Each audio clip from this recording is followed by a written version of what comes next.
acara malam hari ini ya. Semoga bisa berbagi ilmu dan juga mungkin juga teman-teman yang lain nanti bisa memberi feedback, tanggapan dan berbagi ilmu juga.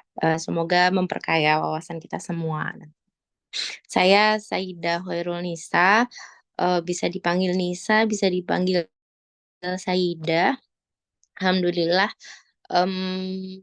dalam beberapa tahun belakangan ini sering bikin konten di Instagram maupun di TikTok. Mungkin beberapa berkaitan dengan isu-isu politik gitu. Jadi diminta membahas tentang politik malam ini gitu.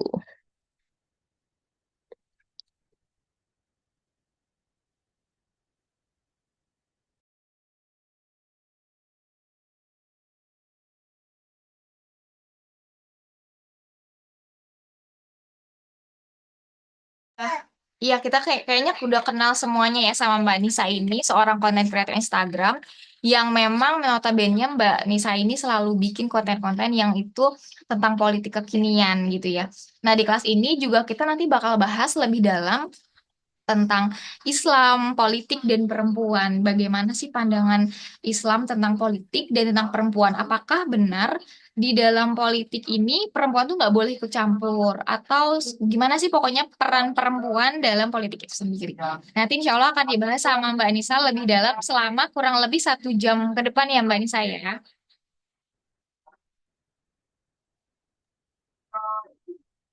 Baik, Oke, baik. Langsung aja kalau gitu ya. Kita langsung mulai ke materinya.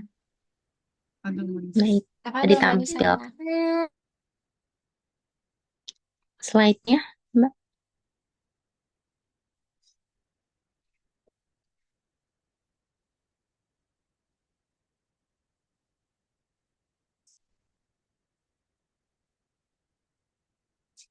Baik.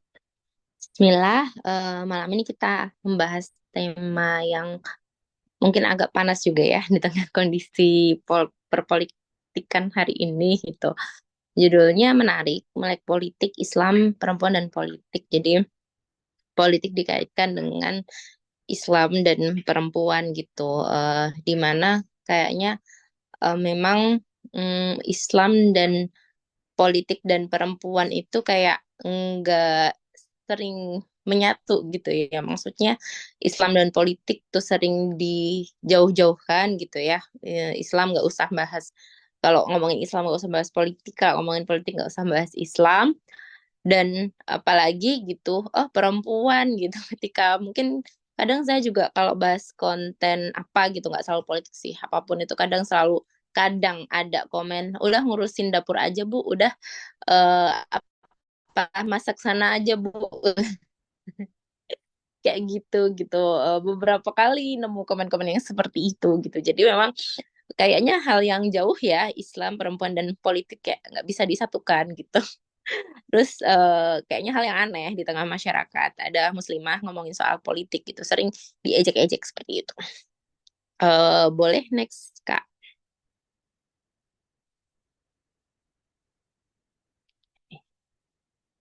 Nah, apa itu politik? Jika didefinisikan sebatas cara memperoleh dan mempertahankan kekuasaan, kan sebetulnya ketika kita mungkin dapat teori politik di sekolahan atau mungkin ada yang di perkuliahan mungkin lebih kompleks lagi ya. Tapi kalau di sekolah atau secara umum gitu kan seringnya dikaitkan dengan kekuasaan saja gitu ya.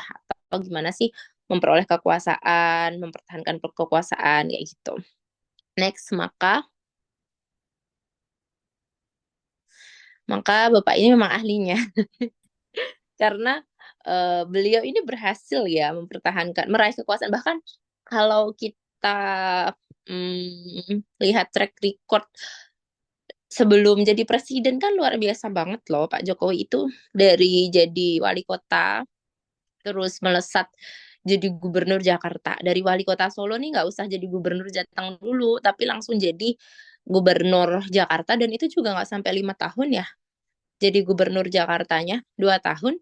Maju ke pilpres, menang pilpres pertama, lalu menang lagi di periode kedua, dan dia berhasil mengantarkan putranya setelah 2 tahun di menduduki jabatan wali kota, dua tiga tahun saja ya, putranya itu langsung naiknya tuh lebih daripada bapaknya, karena bapaknya itu eh, apa dari kota ke provinsi, tapi anaknya ini dari kota langsung ke nasional kan ya, pemimpin nasional, langsung sebagai wakil presiden gitu. Jadi memang kalau bicara tentang politik, Bapak ini ahlinya yaitu Pak Jokowi, dan itu diakui oleh Pak Prabowo di pidato beberapa hari yang lalu gitu ya.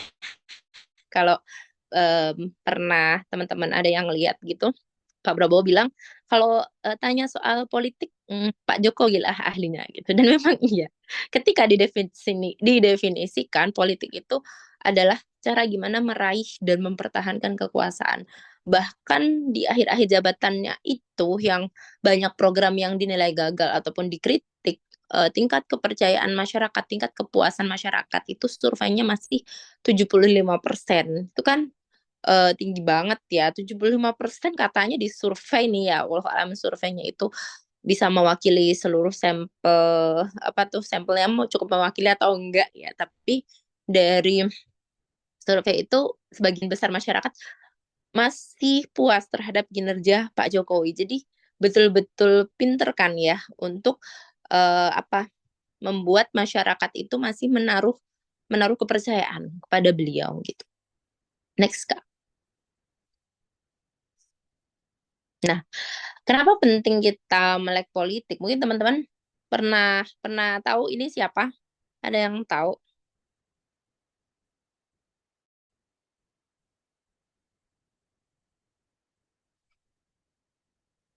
Nggak ada yang tahu siapa? Nggak ada yang tahu teman-teman, masa sih? Nggak pernah lihat? Nggak pernah Pernah, lihat pernah, ini pernah di konten TikTok. kreator juga? Oh iya, pernah beberapa kali lihat atau ada yang ngikutin. Jadi hmm, ini Raymond Chin ya, beliau dia yang tuan saya kayaknya. Dia masih muda, masih 30 tahun, dan akhir-akhir ini dia sering ngebahas politik dan diundang di podcast-podcast untuk bahas politik gitu, di podcast Deddy Corbuzier, di podcastnya Ferry Irwandi kayak gitu. Jadi di podcastnya siapa, Dery Kasih Solusi gitu, banyak dia ngebahas politik sekarang. Padahal sebetulnya di awal mulanya dia itu nggak bahas politik, di awal mulanya itu dia bahas ekonomi, finance, ekonomi investasi gitu-gitu. Terus ke ekonomi makro, terus ke geopolitik, sampai kemudian dia sekarang dikejar buzzer juga gitu ya. Maksudnya dia diancam-ancam kayak kayak gitu ya, biasalah kalau misalnya udah bahas politik terus dia cukup berpengaruh, itu kan pasti akan ada tekanan kayak gitu. Nah, Raymond Chin ini dia apa namanya cerita gitu, kenapa kok sekarang konten dia berubah, yang dulunya tuh bahas ekonomi resesi gitu-gitu. Sebelumnya itu kalau mungkin teman-teman pernah nyimak konten-konten dia, itu sering dulu tentang ekonomi, awalnya tuh cuman ya bisnis bisnis bisnis buat individual gitu, buat sendiri gitu ya, tapi lama-lama dia meningkat gitu ya, kontennya ke arah yang lebih tinggi lagi gitu, sampai ke resesi dan sebagainya, sampai ke politik. Kata dia baru menyadari ternyata dari konten-konten dia selama ini gitu yang berpengaruh ke dalam kehidupan ya ekonomi, ya finance, ya makroekonomi. Nah, itu tuh keputusan-keputusan yang diambil dari perpolitikan, dari pemerintahan, dari penguasa gitu. Makanya dia merasa kalau politik ini nggak benar, ke bawah-bawahnya nggak akan benar gitu. Finance, ekonomi dan sebagainya ya akan gelap gitu menurut dia. Makanya sekarang dia banyak banget ngebahas politik dan udah dianggap musuh musuh rezim lah ya, udah dianggap oposisi kayak gitu. Padahal dia itu salah satu influencer yang ke IKN dulu, sempet ke IKN loh, kan dia cukup cukup banyak followersnya ya, jutaan followers gitu tahu saya, apa ratusan ribu ya, pokoknya banyak lah ya, dan udah sering muncul di berbagai podcast gitu. Dia memang Chinese ya, tapi dia Muslim sebenarnya gitu.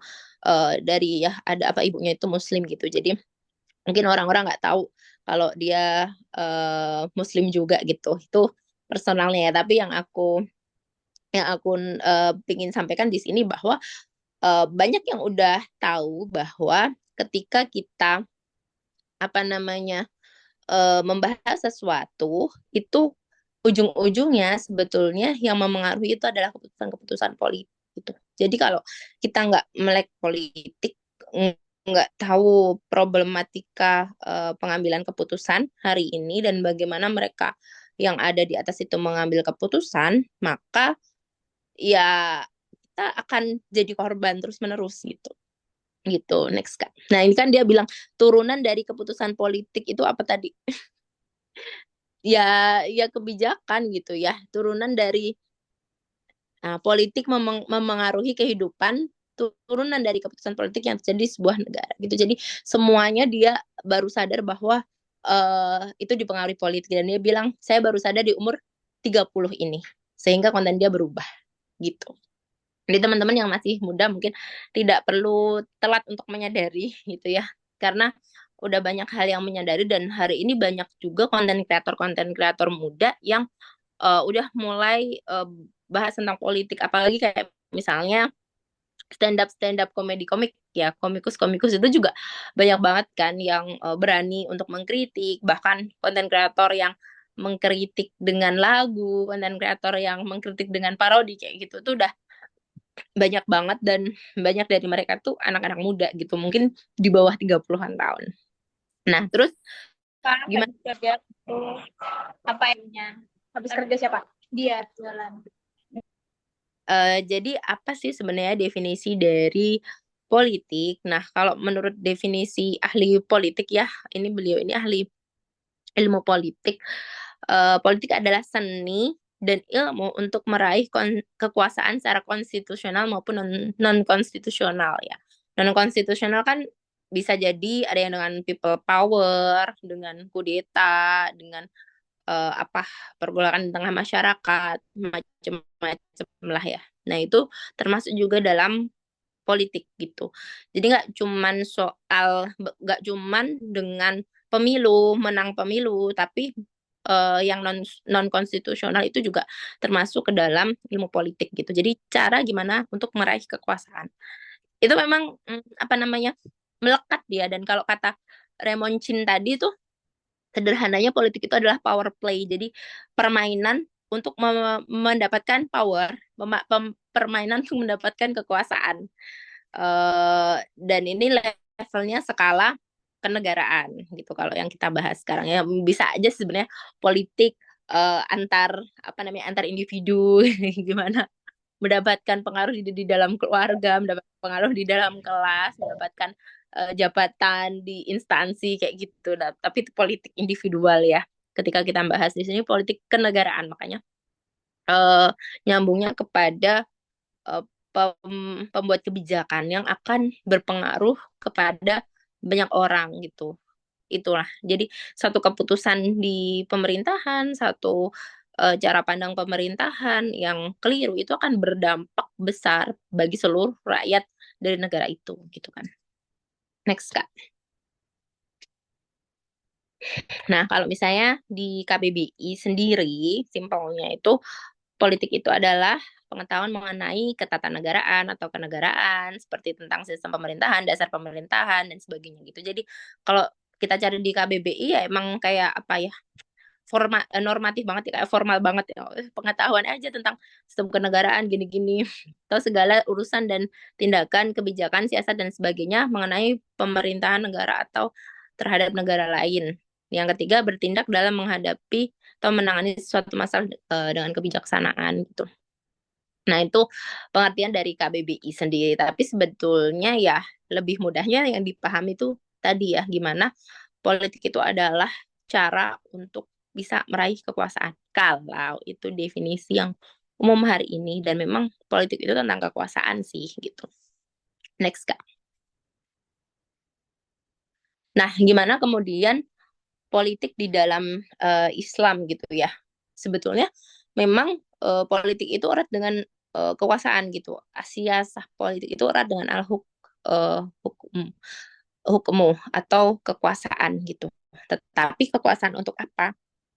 Nah, kalau menurut ini tokoh politik Islam, Syekh Taqiyuddin An-Nabhani mendefinisikan bahwa politik adalah pemeliharaan urusan umat di dalam negara, di dalam negeri maupun di luar negeri oleh siapa? Oleh negara bersama dengan umat gitu. Jadi dan pemeliharaan urusan ini dilakukan oleh negara, dilakukan oleh penguasa. Jadi negara itu adalah institusi yang tugasnya menerapkan pengaturan urusan umat yang berdasarkan Islam gitu. Ketika itu politiknya adalah politik Islam gitu. Jadi ketika apa tuh namanya dalam kacamata Islam gitu ya, yang namanya politik itu ya ngurusin urusan umat, tapi pengurusannya itu dengan Islam gitu. Dan itu dilakukan oleh negara. Dan negara itu adalah penguasa gitu kan. Atau kalau istilahnya dalam Islam ya penguasanya itu khalifah atau imamah kayak gitu atau Amirul Mukminin gitu. Itu adalah penguasa yang mendapat kekuasaan dari umat dan dia itu memang tugasnya untuk menerapkan Islam gitu.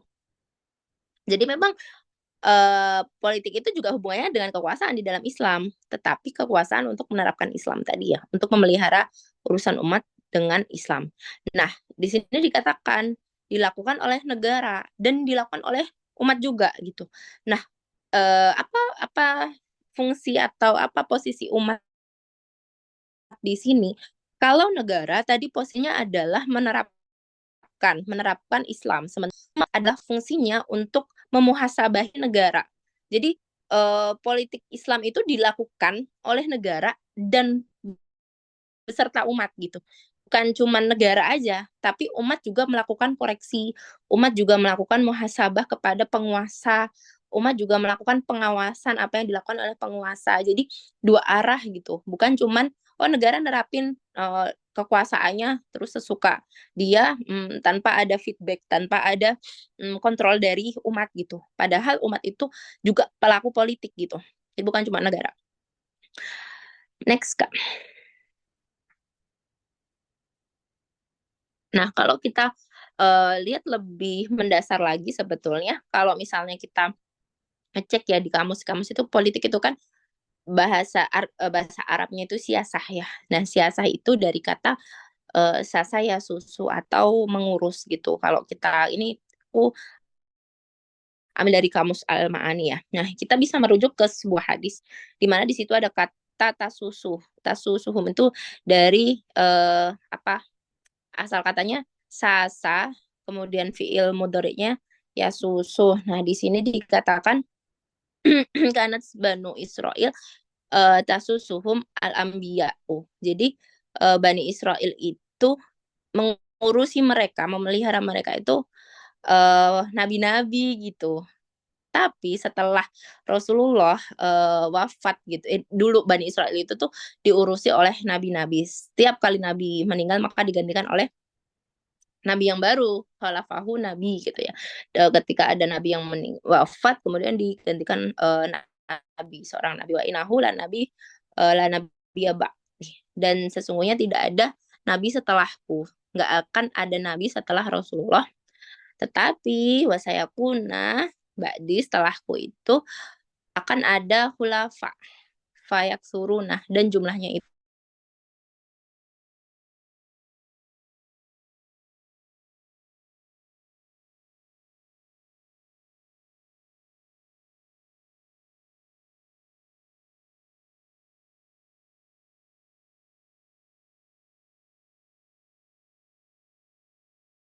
Bisa kayaknya nge-freeze ya ini sinyalnya atau masih sama fungsinya mengurusi tadi. eh, tapi mengurusi umat manusia seluruhnya bukan cuma Bani Israel. Kalau Bani Israel itu kan nyeritain dulu kalau Bani Israel itu nabi-nabi terus yang ngurusin, tapi umat yang sekarang itu eh, nggak akan ada nabi setelah Rasulullah nih yang ngurusin. Setelah itu adalah para khalifah kayak gitu. Jadi di sini dikatakan yang namanya sasaya susu itu memang menguasai, berkuasa, tapi untuk ngurusin. Nah, ini diambil dari definisi di dalam hadis. Sampai dari sasa ya susu jadi siasatan atau politik gitu. Dan kemudian di para sahabat itu kan bertanya ya, apa yang engkau perintahkan gitu kepada kami gitu, kata Rasulullah. Tunaikanlah baiat yang telah diberikan kepada khalifah yang pertama gitu. Jadi baiat yang pertama saja, awal, fal awal gitu kata beliau. Yang pertama, pertama aja, jangan dibaiat lebih dari satu maksudnya. Jadi kalau udah ada baiat kepada seorang khalifah, jangan ambil baiat kedua, ketiga pada khalifah kedua, ketiga, keempat gitu. Kemudian penuhilah hak mereka dan mintalah kepada Allah apa yang menjadi hak kalian, karena sesungguhnya Allah akan menanyai mereka tentang apa yang mereka pimpin, dan Allah nanti akan meminta pertanggungjawaban atas para khalifah itu gitu, maksudnya yang mereka tugasnya ngurusin rakyat gitu. Oke, jadi sebenarnya definisi politik di dalam Islam itu bisa ditarik dari apa yang disampaikan oleh Rasulullah gitu ya. Ada akar ini ya, akar istilah yang jelas ya, karena bersumber dari hadis gitu. Begitu. Jadi eh, siasa dalam Islam itu dilaksanakan oleh para khalifah setelah sepeninggal Rasulullah SAW. Next, Kak. Nah, kan tadi tuh sebetulnya apa namanya, yang melaksanakan politik itu, yang menerapkan itu adalah penguasa ya, negara. Terus kita itu sebagai umat nih, eh, posisi kita adalah umat. Posisi kita kan bukan penguasa ya. Umat ini bisa individu, bisa jamaah, bisa kelompok, bisa partai, bisa kutlah gitu. Dan dia punya fungsi apa di dalam politik Islam gitu. Yang tadi sebenarnya sudah disebut ya di definisinya Syekh Taqiyuddin An-Nabhani, bahwa fungsinya umat dalam politik adalah memuhasabahi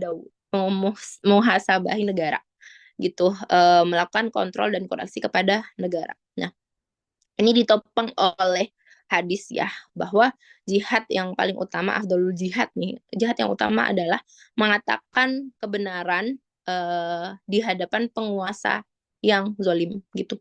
Jadi mengatakan kebenaran di depan penguasa yang zolim itu adalah sebuah jihad juga gitu. Jadi jihad bukan cuman ternyata pahala jihad ya. Memang kalau secara istilah jihad itu mengerahkan jiwa, tenaga, amwal, apa tuh, senjata gitu ya, untuk memerangi hambatan fisik dari dakwah Islam gitu ya. Tetapi ini dapat pahala jihad juga nih orang-orang yang kemudian melakukan amar ma'ruf nahi mungkar kepada penguasa. Bahkan kata Rasulullah kan, penghulu syuhada adalah Hamzah bin Abu Muthalib, dan apa namanya, apa namanya dan pemuda yang mengatakan kalimatul haq di depan penguasa yang zalim, kemudian penguasa itu membunuhnya, maka dia dapat pahala jihad sebagaimana Hamzah gitu, pamannya Rasulullah, kayak gitu. Jadi di sini penting banget ya umat itu melek terhadap politik, dan sebetulnya umat yang sadar terhadap politik, umat yang ngerti terhadap politik itu momok besar bagi pemerintahan yang zolim. Dan pemerintahan yang zolim pasti akan berusaha untuk menjauhkan umat dari politik, apalagi politik Islam. Sehingga suara-suara terhadap opini politik Islam itu pasti akan dijauhkan dan berusaha dihambat gitu. Misalnya ada seruan atau opini-opini bahwa oh itu radikal gitu, itu ekstremis, itu fundamentalis, sehingga harus dijauhi gitu, dan itu tidak toleran gitu, dan itu berbahaya, itu memecah belah kayak gitu kan. Opini-opini yang menjauhkan umat dari pemahaman politik yang benar gitu. Dan itu pasti diusahakan oleh penguasa-penguasa yang zalim, oleh penjajah dan antek-anteknya gitu. Mereka menjauhkan, bahkan juga menjauhkan mungkin misalnya ada jamaah-jamaah yang kritis gitu ya, jamaah-jamaah yang sering melakukan amar ma'ruf nahi mungkar, kutlah maupun partai yang melakukan amar ma'ruf nahi mungkar, bahkan anggota-anggotanya sendiri juga dijauhkan dari itu gitu ya. Jadi ditakut-takuti, diancam, diiming-imingi gitu untuk menjauh dari aspek politik gitu. Jadi umat yang melek politik adalah hal yang menakutkan bagi pemerintahan yang korup gitu kan.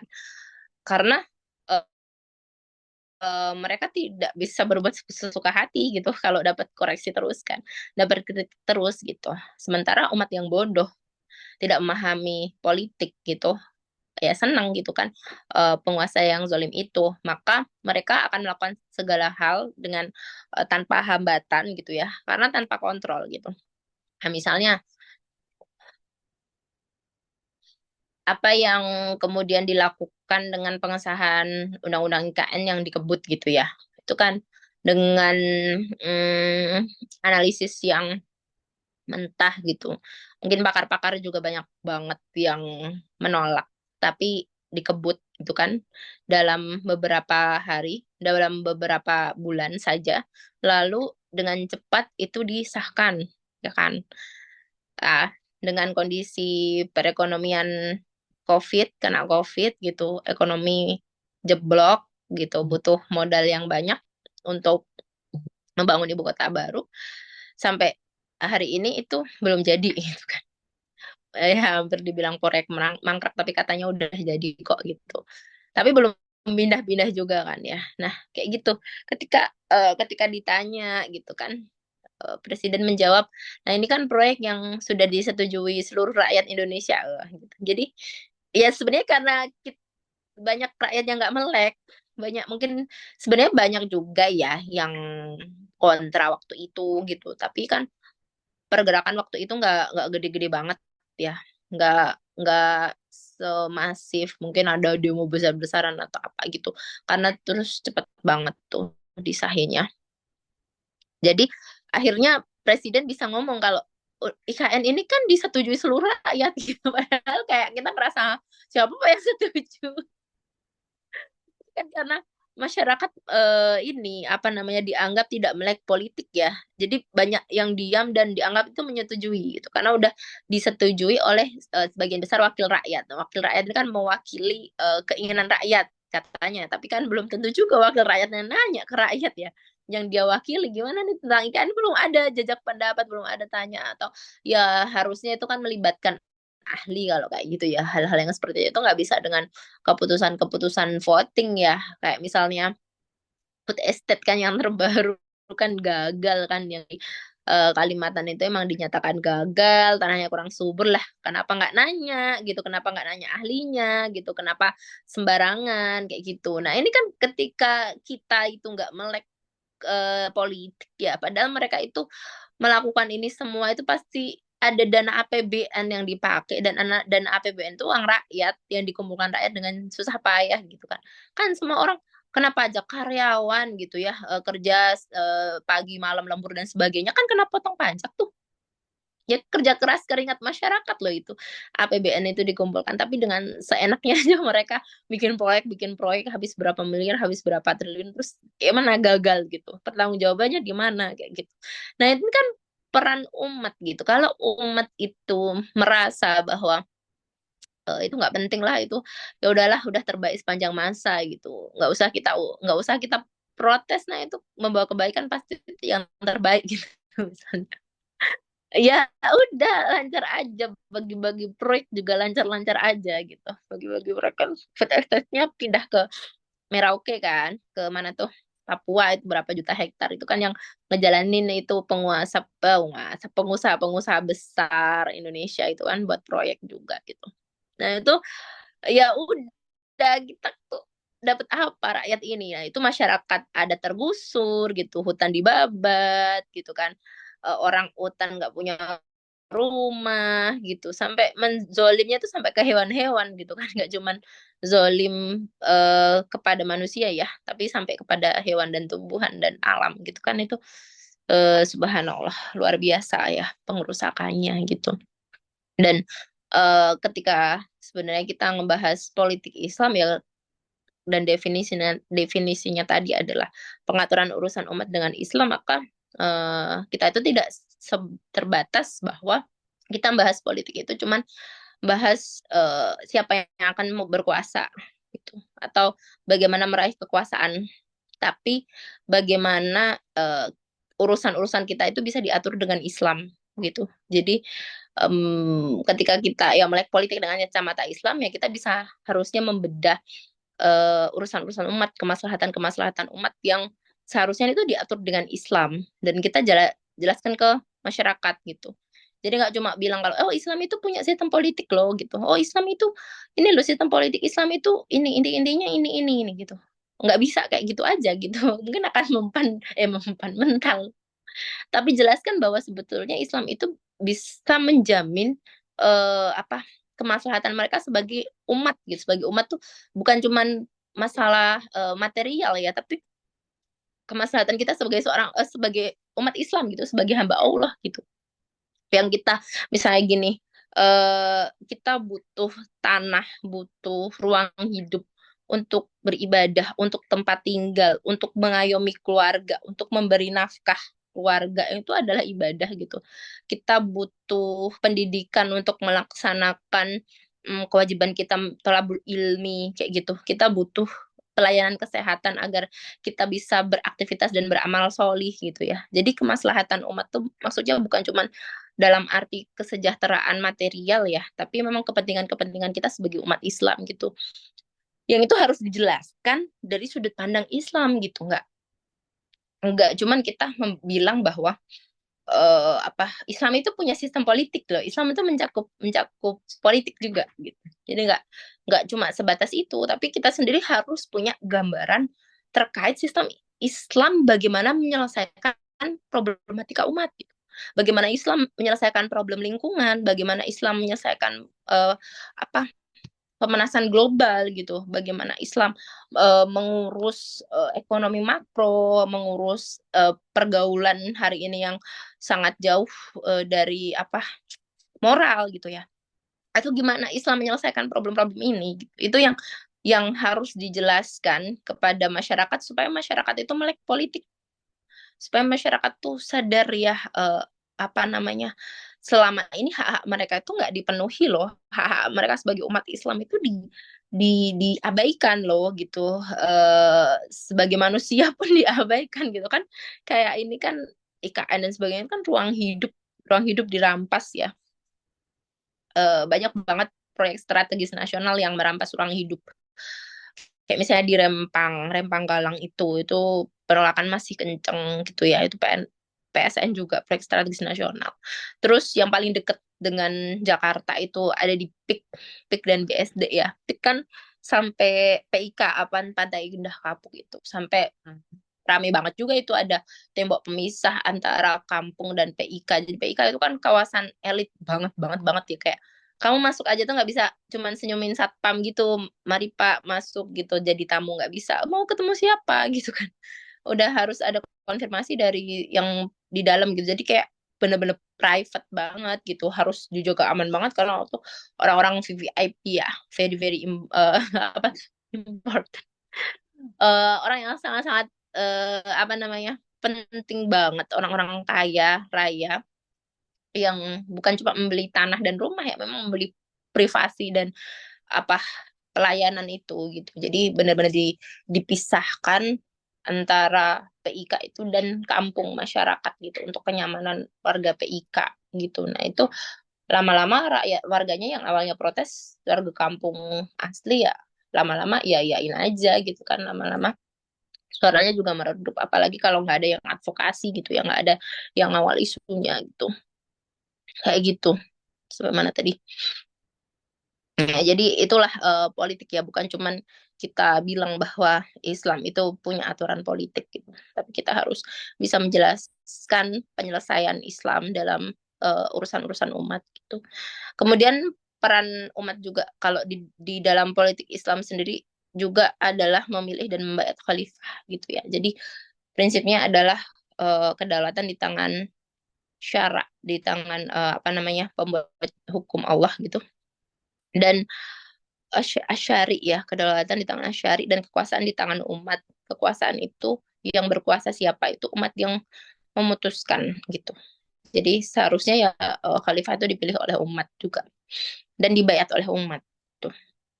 Jadi itu fungsinya apa tuh, peran umat di dalam politik Islam. Dan kemudian setelah terpilih khalifah itu harus harus di apa namanya dikoreksi gitu ya. Kalau dalam sistem sekarang kan kayak aku milih Jokowi gitu, dia nggak akan ngoreksi Jokowi kayak akan membela habis-habisan gitu. Aku milih Pak Anies gitu, nanti kalau Pak Anies jadi ya nggak akan dikoreksi membela habis-habisan, kan banyak kayak gitu ya. Padahal seharusnya tuh posisinya apapun, kalau kebijakan penguasa itu salah, bahkan kalau kita nggak milih siapa-siapa ya kita berhak juga dong untuk mengoreksi gitu ya.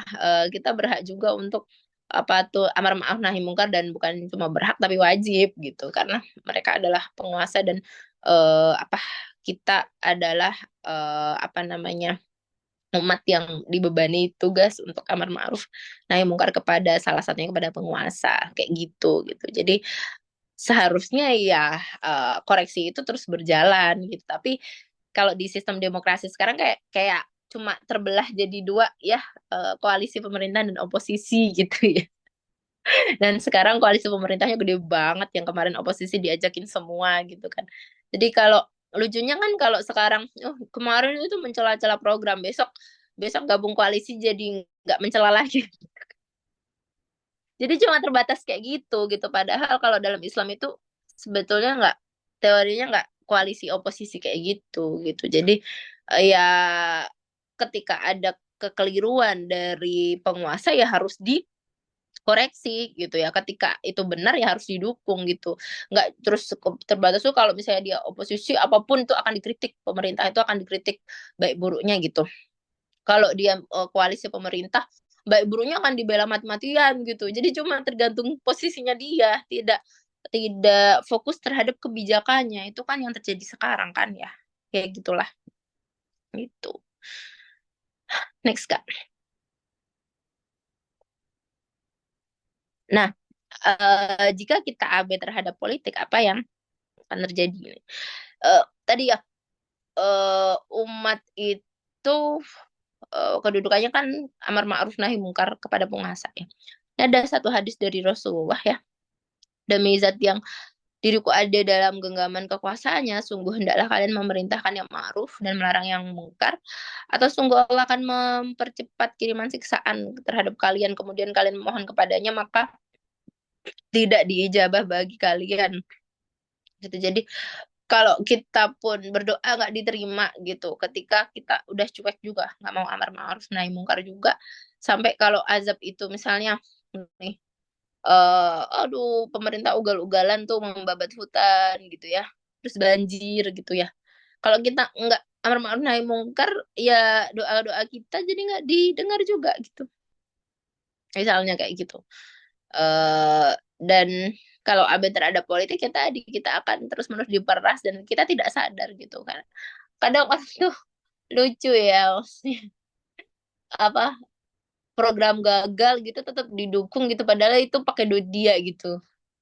Duit yang enggak kok nggak bayar pajak, kan nggak mungkin nggak bayar pajak gitu, karena kita bumi bangunan dipajak, motor dipajak gitu, PPN ada pada semua barang gitu kan. eh, Bayar ini bayar itu tuh ada PPN ya kan gitu. Kalaupun dia nggak pegawai resmi yang dipajak bulanan, ada SPT-nya tahunan gitu. Tapi kan dalam barang dan jasa yang dia beli itu ada pajak terkandung gitu. Jadi lucu aja orang tuh yang merasa tidak dirugikan atas kegagalan program-program pemerintah. Padahal dia sendiri, rakyat sendiri di bawah tuh susah gitu kan. Dapat duit nggak kayak orang-orang di atas gitu, nggak kayak menteri gitu. Dan kadang tuh lucu juga ya, kayak misalnya yang terakhir itu Menteri Perdagangan itu kan bagi-bagi duit ke cucu gitu, segepok duit diposting gitu ya, yang menandakan dia tidak empati terhadap kondisi perdagangan. Kan dia Menteri Perdagangan, UMKM kan lagi lesu ya, dia gak empati gitu loh sama problem yang dia tanganin gitu. Tahu udah ada perdagangannya itu perdagangan ekspor impor doang. Ya kan UMKM juga termasuk gitu ya. UMKM kan lagi krisis gitu. Tapi dengan tidak empatinya, kayak Kaisang makan roti 400.000 gitu, dia memposting dengan sadar gitu kan. Itu kan dia kan tahu walaupun dia ngerjain admin, tapi kan pasti persetujuan dia ya. Dia kasih apa tuh namanya? Duit cucunya. Ya, orang ada yang membela gitu. Ya, apa namanya? Susah aja you know, dia gitu ya. Kan namanya juga orang lain. Itu tuh bener-bener aduh astagfirullah ya. Memang kalau yang agak-agak berpikir lebih mendalam kan pasti wah itu dia menteri loh jabatannya loh. Itu uang dari mana itu? Kan dia pasti ya mungkin ada perusahaan atau apa tapi kan dia erat dengan kedudukan pejabat publik ya. Jadi akhirnya kan pasti dicurigai aliran dananya, aliran hartanya dari mana, ada penyalahgunaan wewenang enggak kayak gitu. Dan kalaupun itu dari oh mungkin dia punya perusahaan kok gitu ya selain dari gaji menteri gitu ya. Kalaupun itu duit halal juga ya itu nggak perlu untuk diposting gitu. Eh, karena ya itu kondisinya kan masyarakat hari ini lagi susah gitu karena dia pejabat publik gitu. Mungkin kalau kalau dia pengusaha doang bukan pejabat gitu, mungkin ya komen netizen akan lain ya. Walaupun flexing itu juga eh, nggak dibilang akhlak yang baik juga ya hari ini. Tapi ke apa kedudukan beliau sebagai pejabat publik sebagai menteri itu nggak etis lah seperti itu gitu. Terus diklarifikasi, oh saya mau beliin cucu saya laptop komputer tapi nggak ada waktu, jadi saya kasih uang aja karena ada uang cash gitu. Ya nggak usah diposting. Ya kayak gitulah itu ketika masyarakat gak melek politik itu ya pasti ya oh, udah biasa aja itu juga orang-orang duit dia gitu ya. Ya seperti itulah tuh. Jadi banyak banget problematika ketika umat itu abai terhadap politik gitu. Ke diri kita sendiri kita jadi melalaikan kewajiban amar ma'ruf nahi mungkar. Terus penguasa semakin ugal-ugalan melakukan apa namanya hmm, kebijakan-kebijakan yang itu sebetulnya perlu ditinjau ulang gitu ya tapi karena nggak ada protes nggak ada aspirasi dari masyarakat apalagi kalau sekarang partainya diborong pemerintah semua gini kayak mana gitu ya ini kan PDI juga bisa masuk koalisi juga gitu kan terus kalau semuanya koalisi katanya demokrasi harus ada oposisi ya oposisinya seluruh rakyat Indonesia mungkin maunya apa gimana gitu. Parah banget ya bang. Jadi kayak mereka itu berusaha untuk meminimalisir kritik. Ya mungkin gaya-gaya Orde Baru kali ya Pak Prabowo mungkin ya. Kalau zamannya Pak Harto kan gitu ya, meminimalisir kritik dan kalau ada yang kritis bisa hilang gitu kan dulu. Isunya seperti itu gitu. Next Kak. Nah, sekarang gimana kaitannya tadi kan Islam dan politik udah ya. Terus sekarang kaitannya perempuan dan politik. Eh ada peristiwa politik besar di masa Rasulullah yaitu Bai'ah Aqabah yang kedua di mana ketika itu ada penyerahan kekuasaan dari pemimpin suku Aus dan Khosroj kepada Rasulullah sehingga Rasulullah menjadi dibaiat menjadi seorang pemimpin di bagi Madinah gitu ya meskipun waktu itu kejadian di Aqabah itu di Mekah ya belum di Madinah gitu. Nah, di sana ini kan Bai'ah Aqabah yang pertama, ada yang kedua. Yang pertama itu baru beriman gitu ya. Orang-orang Madinah itu datang terus untuk berbaiat, berjanji untuk beriman kepada Allah gitu-gitu. Tapi yang kedua ini kepenyerahan kekuasaan. Nah, gitu. Nah, di Bai'ah Aqabah yang kedua itu ada 73 orang pria dan ada 2 orang perempuan. Jadi perempuan itu terlibat sejak awal juga di dakwahnya Rasulullah. Misalnya kayak Khadijah itu membantu penuh dakwah suaminya gitu ya. Kemudian istri-istri beliau yang lain juga iya gitu. Kemudian setelah itu eh, apa di masa-masa di Madinah juga apa namanya dari awal Madinah menjadi wilayah Islam itu perempuan juga terlibat gitu ya. Di situ ada Nusaibah binti Ka'ab yang terkenal juga ya melindungi Rasulullah di perang Uhud dan Asma binti Amr gitu. Jadi keterlibatan perempuan tuh ada. Mungkin oh kok nggak imbang nggak banyak gitu. Tapi kan di sini bukan berarti nggak boleh ya gitu ya. Faktor-faktornya kan banyak ya. Nggak usah dipungkiri deh namanya perempuan itu punya naluriah yang berbeda dengan laki-laki ya. Apa namanya physically dan sebagainya pasti beda-beda ya itu banyak faktor gitu ya sehingga mungkin di sini perempuan lebih sedikit. Tapi di sini menunjukkan bahwa perempuan tidak dihalangi kan gitu. Untuk terlibat dalam aktivitas politik itu perempuan tidak dihalangi. Gitu. Kayak gitu. Terus next Kak. Selanjutnya juga ada di masa Umar bin Khattab gitu ya. Ketika Umar bin Khattab itu menetapkan bahwa jumlah mahar itu maksimal 400 dirham gitu. Jadi nggak boleh lebih dari itu. Terus diprotes oleh seorang perempuan gitu, perempuan Quraisy yang memprotes kebijakan Umar bin Khattab gitu. Hai Amirul Mukminin, kau melarang orang-orang memberikan mahar terhadap istri-istri mereka lebih dari 40 dirham? Apakah kau tak pernah dengar Allah menurunkan ayat yang artinya kamu telah memberikan kepada seorang di antara mereka harta yang banyak itu sebagai mahar. Terus Khalifah Umar mengoreksi kebijakan itu kemudian gitu. Jadi di riwayat lain juga apa namanya disebutkan bahwa Umar berkata perempuan ini benar dan Umar salah gitu ya. Dan lelaki ini salah. Maksudnya Umar bin Khattab. Jadi keterlibatan perempuan dalam mengoreksi penguasa itu udah lama dan terlibat dalam aktivitas politik itu udah lama gitu di masa Islam gitu. Sejak Islam belum berkuasa di Madinah sampai di Madinah bahkan di apa khalifah-khalifah setelahnya bahkan kayak apa Ummul Mukminin Aisyah itu adalah orang yang perempuan yang sangat vokal untuk mengoreksi khalifah-khalifah apa namanya sepeninggal Rasulullah gitu. Jadi perempuan keterlibatan aktivitas politik. Perempuan itu tidak terelakkan, tidak diragukan lah di masa Islam itu ada gitu. Sementara waktu itu di Barat ya sebetulnya tuh di Barat di masa-masa ini mah boro-boro perempuan ngomong. Boro-boro perempuan itu perempuan tuh nggak punya hak politik sama sekali gitu. Apalagi kalau dibandingin di masa ini tahun 600 700 Masehi ini 700-an Masehi itu di apa Romawi itu perempuan benar-benar dipinggirkan, dicap tukang sihir gitu-gitu. Dia nggak punya peran ekonomi dan politik gitu. Sampai kan pergerakan feminis pertama itu fokusnya tuh sebenarnya cuman di ini vote vote. Jadi vote itu dulu di barat itu laki-laki doang gitu. Vote vote ini apa election pemilu itu. Jadi feminis gelombang pertama itu berusaha supaya perempuan dapat hak politik gitu. Itu sebelum aneh-aneh sampai sekarang sampai gender fluid gitu.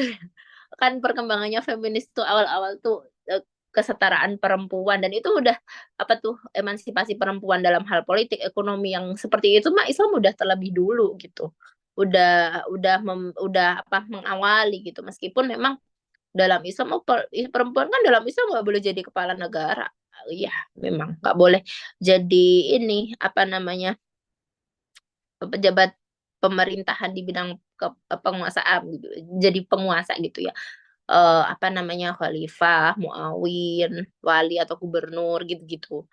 Apa namanya amirul jihad gitu-gitu. Itu laki-laki ya, perempuan perempuan nggak boleh karena memang ada banyak hal yang berkaitan apa dengan ya misalnya perempuan itu kan nanti misalnya nggak boleh berkholwat kayak gitu itu kan juga hal-hal yang apa diperhatikan dalam Islam ya untuk menjaga kehormatan perempuan gitu-gitu jadi memang kedudukannya itu nggak diberi nggak kemudian jadi penguasa tapi bukan berarti perempuan di dalam Islam itu nggak punya hak politik kan bukan cuma tadi ya bukan cuma soal jadi penguasa jadi negara tapi jadi umat juga melakukan politik aktivitas politik gitu kan sesuai definisi yang dirumuskan oleh Syekh Taqiyuddin An-Nabhani tadi jadi bukan cuma posisi dia sebagai penguasa ketika Islam nggak bolehin perempuan jadi khalifah itu Islam nggak memberi tempat perempuan dalam hal politik nggak gitu itu karena politik tidak cuma dilakukan oleh daulah saja oleh negara saja gitu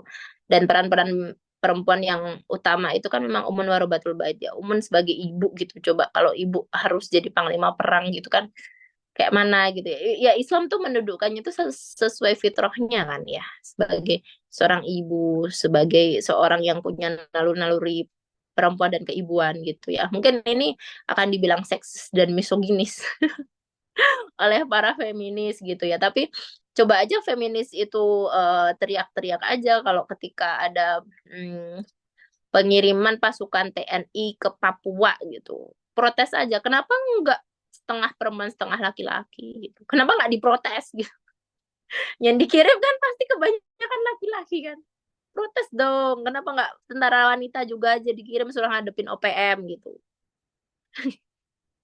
Ya kan itu naluri ya laki-laki gimana perempuan kayak mana gitu kan secara fisik beda gitu kan. Maka Allah itu mengatur hak dan kewajiban itu sesuai dengan fitrah kita masing-masing gitu. Dengan perannya perempuan itu kan besar banget ya, apa tuh, apa, menjamin kelangsungan generasi berikutnya, mendidik mendidik generasi penerus gitu. Jadi boleh jadi perempuan nggak tampil langsung, tapi perempuan juga lah ibu-ibu para khalifah itulah yang mendidik anaknya supaya menjadi pemimpin besar. Ya kan? Jadi ada peran-peran yang kayaknya nggak terlihat gitu ya, tersembunyi tapi penting gitu, yang orang nggak tahu gitu kan.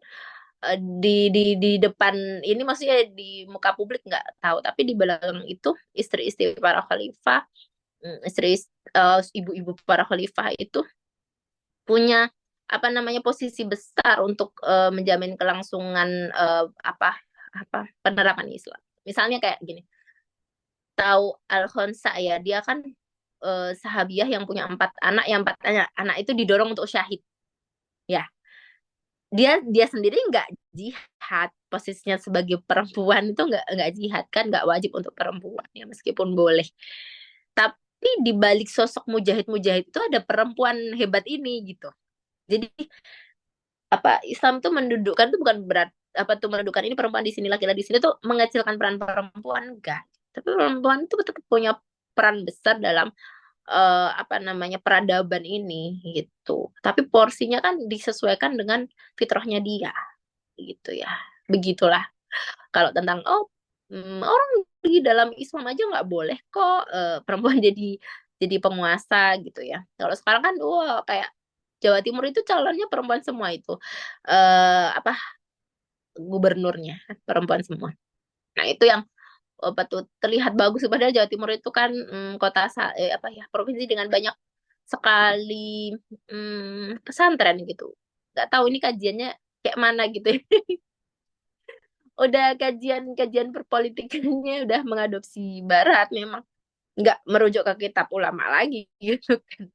Nanti dituduh misoginis gitu, dituduh patriarkis kayak gitu. Tapi ya begitulah pandangan Barat, di mana dulu Barat aja nggak memberi sama sekali porsi perempuan, bahkan dalam pemilu pun ya, dalam pemilihan vote itu perempuan nggak dianggap gitu. Sampai sekarang oh harus perempuan itu harus kuota berapa persen kayak gitu. Ya itulah, tapi kadang sampai malah itu dipaksa-paksain loh partai-partai itu cari calon perempuan. Kan sebenarnya kan harusnya bukan perempuan atau laki-laki ya, harusnya itu kan mampu atau tidak mampu gitu. Tapi ya mampu gak mampu ya karena harus kuota 30%. Jadi di push dipaksa harus ada 30% calon perempuan di legislatif gitu misalnya. Nah, kayak gitu. Next, kayaknya udah ya. Udah belum sih? Nah, udah. Mungkin habis ini ada pertanyaan atau diskusi ya. Iya, Masya Allah, insightful sekali ya Mbak ya. Ternyata memang sebesar itu gitu ya peran perempuan di dalam politik gitu ya. Nah, sebelum kita buka sesi tanya jawab untuk teman-teman yang ada di kelas akselerasi ini, aku mau apa namanya? Mau mengajukan pertanyaan duluan ya Mbak ya. Izin mengajukan pertanyaan duluan nih karena ini ada pertanyaan dari luar forum sebenarnya. Satu yang pertama, bagaimana menanggapi orang-orang yang mereka itu mengatakan seperti ini, sudah sejauh mana sih kiprah kiprah kita dalam perpolitikan sampai akhirnya kita bisa berani membuat kelas politik seperti ini gitu, Mbak. Yang bikin kita akhirnya merasa, jadi emang kenapa sih emang salah ya bikin kelas politik kayak gini tuh salah ya? Kok kesannya kayak Emang udah sejauh mana lo peran lo dalam politik kok bisa berani-beraninya sih bikin acara kayak gini gitu. Itu yang pertama ya, Mbak. Sama yang kedua, ini tips dari Mbak Nisa sebagai seorang content creator. Bagaimana sih peran kita sebagai muslim, khususnya sebagai wanita ya Mbak nih, agar bisa pede menyampaikan pandangan politik kita di sosial media. Tadi sebenarnya di awal udah agak disinggung sih sama Mbak. Kita tuh kalau menyampaikan masalah politik tuh pasti aja ada yang komen beginilah, komen begitulah. Nah, menanggapinya bagaimana? Ya Mbak ya. Itu dulu deh. Hmm, kalau kiprah politik ya kalau diartikan kiprah politik harus terjun ke pemilu ya semua orang nggak boleh ngomong dong. Cuman wakil rakyat doang kan yang ngomong ya. Ya tadi ya sebenarnya kita nggak perlu dengerin omongan orang sih. Yang penting menurut kita itu benar ya. Maksudnya kita itu berpegang pada prinsip yang benar gitu ya. Bahwa ya politik itu bukan berarti kita harus jadi pejabat. Terus peran politik itu bukan berarti kita harus jadi wakil rakyat dulu. Tapi umat ini punya fungsi politik gitu. Setiap umat itu punya fungsi politik. eh Dia bergabung dalam partai politik maupun tidak, sebetulnya umat itu punya tanggung jawab politik juga gitu kan. Dan partai politik itulah yang harusnya menggerakkan umat dan umat itu bersama-sama dengan partai politik untuk apa namanya menyuarakan gagasannya gitu ya. Jadi kita itu dimanapun itu, siapapun itu, ketika kita adalah Muslim, kita kan wajib beramar ma'ruf nahi mungkar ya. Dan amar ma'ruf nahi mungkar itu salah satunya kan kepada penguasa. Objek amar ma'ruf nahi mungkar itu bisa individu, bisa jamaah, bisa juga negara gitu, penguasa. Jadi ya nggak perlu didengerin juga sih kalau nyinyiran-nyinyiran seperti itu karena tugas kita yang melakukan pendidikan politik kepada masyarakat supaya masyarakat itu paham tentang politik dan paham bagaimana seharusnya Islam itu mengurusi urusan mereka gitu dan mereka sendiri akhirnya menginginkan penerapan Islam bukan penerapan sistem yang hari ini gitu kan dan mereka mempunyai gambaran yang clear bahwa oh dengan Islam apa hak-hak mereka itu akan terpenuhi sebagai umat Islam gitu, sebagai hamba Allah tadi gitu ya. Mereka bisa menjalankan seluruh kewajiban mereka sebagai seorang muslim dengan baik gitu. Mereka bisa menjalankan seluruh perintah Allah tanpa terkecuali, nggak cuma dalam hal-hal individual akhlak atau diri sendiri saja, tapi seluruh urusan kita bisa kita selesaikan dengan Islam. Itu kan penting banget untuk disadari oleh umat Islam hari ini gitu, di mana merasa bahwa Islam itu ya cuman sholat, puasa, zakat, umroh, haji aja gitu. Jadi kalau kamu udah melakukan itu, kamu udah Islami banget gitu. Bahwa padahal sebenarnya Islam itu lebih kompleks daripada itu gitu ya. Dia mengatur segala aspek kehidupan dan ketika itu tidak dilaksanakan dalam kekuasaan, ya banyak banget aturan-aturan Islam yang terabaikan, banyak sekali gitu. Urusan individu dengan individu lain, dalam hukum keluarga juga banyak. Gimana kita bisa menjamin nafkah, misalnya ya, nafkah wajib. Di KUA dibilang nafkah wajib, waktu akad dibilang nafkah wajib. Tapi kalau laki-laki hari ini nggak ngasih nafkah, mengadunya ke siapa gitu? Siapa yang menjamin laki-laki itu memberikan nafkah hari ini kan nggak ada penerapannya nggak ada gitu jadi banyak banget hukum-hukum bahkan hukum keluarga pun ya itu nggak terlaksana gitu tanpa adanya kekuasaan yang menerapkannya itu. Belum lagi ekonomi belum lagi apa politik luar negeri nah banyak sekali gitu hari ini yang nggak sesuai dengan Islam jadi itu penting kita menjelaskan kepada masyarakat bahwa harusnya kehidupan mereka diatur dengan Islam gitu. Ya seberapa berpengaruh kita, seberapa apa namanya bisa kita berhasil menyampaikan itu gitu ya. Itu dievaluasi. Tapi bukan berarti apa namanya kita jadi kayak nggak didengar nih gitu nggak dapet suara maksudnya tuh nggak ada yang setuju nih sama omongan aku itu menjadi patokan gitu tapi asal yang kita lakukan itu udah sesuai koridor syariat ya udah nggak apa-apa gitu.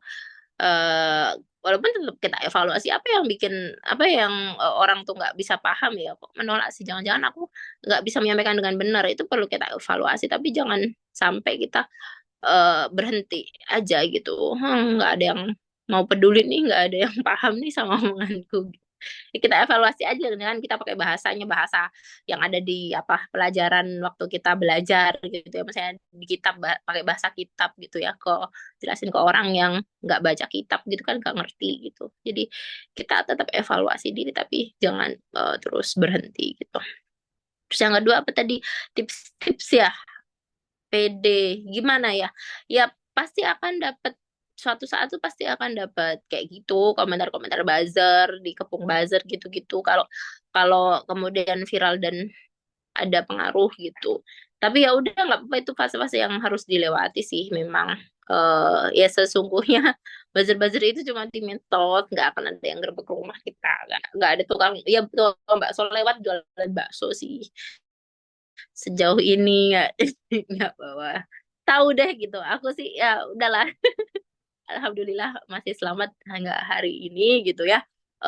Apa namanya, ya paling ancaman-ancaman dulu itu ya paling lewat sosmed, DM gitu. Kalau udah kayak gitu ya kita gembok aja kalau lagi dapat serangan-serangan sementara waktu gitu. Tapi kalau kita masih bisa nerima gitu ya, nggak usah dibaca semua komentar lah, komentar-komentar buruk-buruk gitu bisa difilter kalau kita mau ngefilter gitu. Kalau dibuka filternya ya ya udah biarin aja gitu kan, kita jadi tahu oh berapa berapa orang yang pro, berapa orang yang kontra, oh gimana sih pemikiran masyarakat, oh sejauh segini ya orang yang pro kebijakan penguasa, oh segini orang yang kontra kayak gitu. Jadi aku justru menikmati itu komentar-komentar yang beragam di konten-konten aku gitu. Jadi oh banyak, oh gini ya argumennya orang yang pro pemerintah gitu jadi tahu, terus yang kontra juga banyak gitu sejauh ini gitu. Jadi udah gak apa-apa ya, kadang kan oh, ngapain bahas ini bu bu gitu, udah urus aja masa aja sana gitu, kadang ngeselin gitu emang, tapi ya ya udahlah, dia pengetahuannya cuma sampai situ kan gitu, pengetahuan dia kalau perempuan itu cuma masak gitu, nggak punya peran-peran kiprah politik di masyarakat, nggak perlu didengar lah omongan-omongan yang tidak bermutu gitu gitu. Berarti harus nguatin mental ya, Mbak ya. Masya Allah.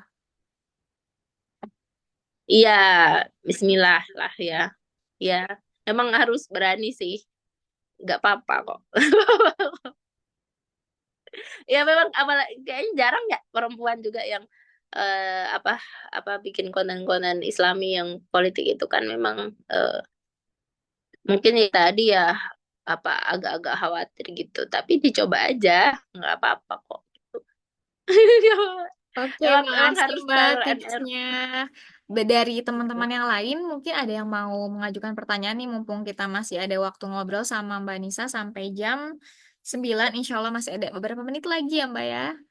Ada teman-teman yang mau ngasih pertanyaan nggak ini langsung nih? Langsung sama Mbak Nisanya. Ada yang mau ngasih pertanyaan? Boleh tulis pertanyaannya di komentar. Masih ditunggu ya.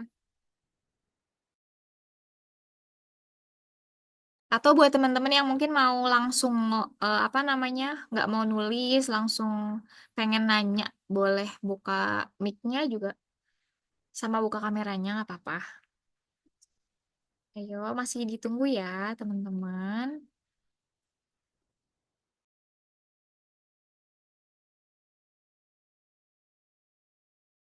Mungkin kalau nggak ada yang mau nanya nih, kita izinkan Mbak Nisa untuk closing statement aja kali ya. Untuk menghemat waktu, boleh Mbak Nisa kasih closing statement ya buat teman-teman di sini ya. Oke, baik. Apa ya? Sebetulnya yang membuat kita akhirnya jadi tadi ya berani mungkin untuk bikin konten-konten politik itu ya kita terus mengikuti isu-isu publik sih. Jadi ya kita sendiri tuh jangan terlena sama isu-isu artis-artis gitu ya, isu-isu apalah yang aneh-aneh gitu gitu. Jadi jangan kebanyakan ngikutin kayak gitu ya, tahu-tahu aja gitu. Tapi kita sendiri juga harus terus apa sering baca, ngerti gitu isu-isu publik, isu-isu apa kebijakan, kemudian dampak-dampak ke masyarakat kayak mana. Jadi kita tuh kayak kalau nggak ngomong jadi gerah gitu kan, jadi resah gitu. Jadi, buatlah diri kita tuh resah dengan problem umat gitu, sehingga kita merasa penting nih, punya dorongan dari dalam diri nih untuk ngomong gitu, untuk speak up. Kalau kita tuh nyaman ya sama lingkungan kita, kita ya cuman apa tuh namanya keseharian kita gini-gini aja gitu, nggak melihat atau nggak mengulik-ngulik problem-problem yang ada di tengah masyarakat, ya kita nggak ngerasa resah kan. Gimana kita mau berani ngomong kalau kita nggak punya keresahan. Jadi kita harus punya keresahan dengan cara kita menggali lebih, ngulik-ngulik, cari tahu tentang problem-problem yang ada di tengah masyarakat gitu. Jadi kita aja juga harus kepo gitu. Kita harus peduli sama umat tuh, kita harus kepo ada masalah apa sih di tengah umat gitu.